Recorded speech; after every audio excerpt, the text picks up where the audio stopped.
Breaking news, Manchester United telah memutuskan kerjasamanya dengan Erik ten Hag sebagai manajer setelah MU menelan kekalahan dari West Ham 2-1 dan sekarang berada di peringkat 14.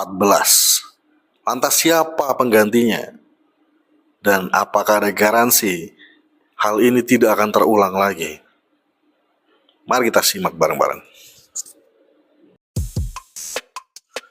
Yes people, what is going on? Balik lagi dengan gue Widi Sasongko di fans channel bola Manchester United. Klub kebanggaan gue, klub yang gue dukung sejak tahun 97, yang sekarang digawangi oleh manajer Erik ten Hag. Akhirnya setelah 2 tahun, sekitar 2 tahun 4 bulan, Manchester United memberikan statementnya bahwa kerjasamanya dengan manajer Erik ten Hag sudah diakhiri tadi malam jam 7 waktu Indonesia Barat semalam. Dan ini menimbulkan pertanyaan yang berikutnya, yaitu adalah siapa pengganti yang akan menjadi manajer dari Manchester United. Dilansir dari aplikasi Manchester United, untuk sementara sebagai interim, Ruud van Nistelrooy akan menjadi manajer interim sambil MU sedang mencari sosok yang tepat untuk membawa Manchester United mengarungi musim ini dan diharapkan terjadi perubahan.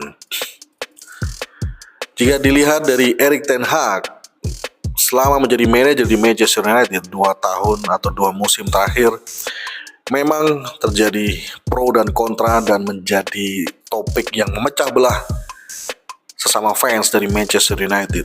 Ada yang setuju, ada yang tidak setuju.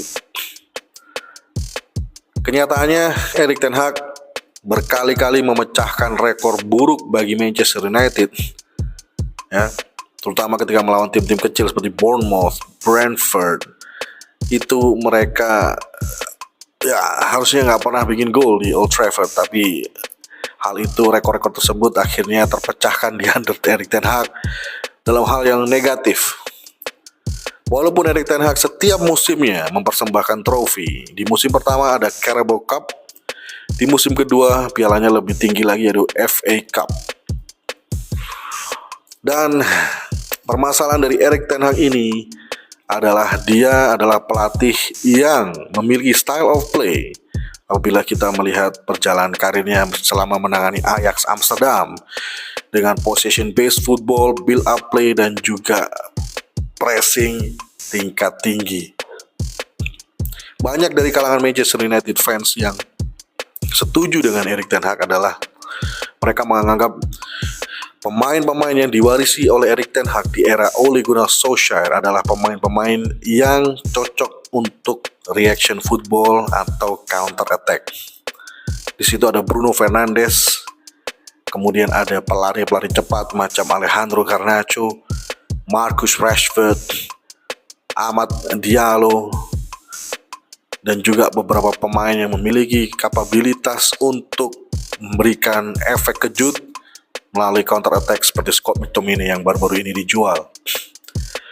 Nah, hal ini sedang dipaksakan oleh Erik ten Hag selama 2 tahun lebih untuk mengikuti gaya bermain ala Erik ten Hag, ala Ajax Amsterdam. Tetapi hal tersebut tidak berjalan dengan mulus karena juga dilanda selain banyak badai cedera, ada juga kapabilitas dari pemain-pemain MU sendiri ini yang tidak mumpuni untuk menjalani atau mengaplikasikan strategi dari Erik ten Hag di atas lapangan. Hal ini diperparah ketika bertandang ke stadiumnya West Ham. Manchester United di babak pertama menyajikan sepak bola yang indah dengan banyak peluang, banyak golden chance, bukan peluang setengah peluang ya, tapi golden chance. Tapi tidak ada yang bisa menjaringkan bola ke dalam gawang West Ham United. hingga akhirnya MU dikerjai oleh VAR di menit-menit terakhir, diberikan penalti atas pelanggaran yang sangat soft, dan ini sudah menjadi indikasi bahwa tim dari Erik ten Hag ini, pemain-pemain yang dipercaya oleh Erik ten Hag ini mengecewakan manajernya sendiri dengan tidak ada daya juang yang konsisten. Mereka hanya bagus di babak pertama, di babak kedua ketika strategi dari West Ham diganti oleh pelatihnya Lopetegui menjadi strategi yang lebih rapat dan menumpuk pemain tengah, maka lini tengah MU sudah kewalahan. Di sini Erik ten Hag tidak memiliki pemain-pemain yang lain karena yang lain itu sedang cedera. Yang tersisa di lini tengah hanya Manuel Ugarte. Tidak ada pengganti Mainu, tidak ada Mason Mount, dan diperparah dengan tidak punya fullback sebelah kiri dari Manchester United. Info yang saya dapatkan, MU sedang mendekati Julian Nagelsmann, Ruben Amorim, Xavi Hernandez. Tetapi semua pelatih tersebut memiliki gaya permainan yang 11-12 dengan Erik ten Hag. Jadi apakah hal ini bisa diulangi, dipaksakan untuk mengikuti gaya permainan dari manajer-manajer tersebut? Pertanyaannya ada di pemain-pemain Manchester United yang ada. Apakah MU akan dilatih oleh Ruben Amorim dengan pemain center back, mengadakan 3 center back? Hal yang tidak pernah dilakukan oleh Manchester United. Apakah itu bisa dilakukan? Atau terjadi hal yang sebaliknya? Terjadi hal yang berulang-ulang ketika interim Ole Gunnar Solskjaer, mereka menyukainya pemain-pemain dan menjalankan instruksinya dengan baik, sehingga akhirnya Ole Gunnar Solskjaer dijadikan pelatih dan menjabat di Manchester United selama 3 musim.